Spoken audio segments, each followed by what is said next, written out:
Hello guys, તો મારો આજનો વીલોગ છે ડ્રાઇવિંગનો. હું છે ને થોડાક દિવસથી ડ્રાઇવિંગ ચાલુ કર્યું છે, કાર ડ્રાઇવિંગ.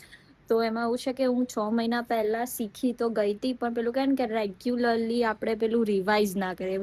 મોટા લોકો નહીં કહેતા કે રોજે ના ચલાવો તો ભૂલી જવાય, રોજે કરવું જ પડે. તે મેં નહોતું કર્યું.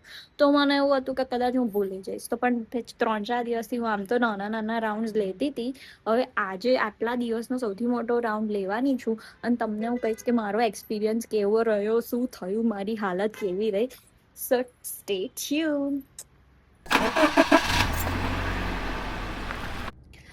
Hello guys, it was a hell road. Oh my god, ઇન્ડિયાનો ટ્રાફિક આમ તો ના કહેવાય, પણ ટ્રાફિક રૂલ ફોલો ના કરવાની એમની આવડત ઇન્ડિયા કરતાં ગુજરાત. ઓ માય ગોડ, જ્યાં હોય ત્યાં બધા વચ્ચે ઘૂસી જ જાય છે, ઘૂસી જ જાય છે, કશું જોતા નથી. બસ મારે આગળ વધવું, મારે આગળ વધવું, બસ એક ચાલતું હતું.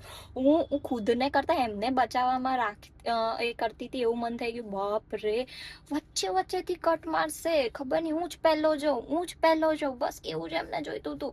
મેં કીધું બાપરે, મારા તો ગાળો નીકળી ગઈ હતી. બસ મેં કીધું બોલી દીધી હતી. અહીંયા તો હું બોલતી નથી, પણ બોલાઈ ગઈ હતી કે ઓ બાપરે, શું ચલાવો છો તમે લોકો યાર. ધ્યાન તો આપો કે કોઈ માણસ ચલાવી રહ્યું છે, શાંતિથી ચલાવો. ના, હું પહેલો, હું પહેલો, હું પહેલો, બસ એટલું જ ચાલ્યું છે. ઓ my God, worst.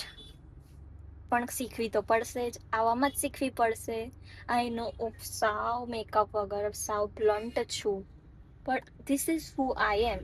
With makeup હું તમને દેખાડીશ કેવી છું, પણ અત્યારે વિધાઉટ મેકઅપ, ખાલી કાર ચલાવવા જવા માટે મેકઅપ કરવો, ઇટ્સ નોટ મી.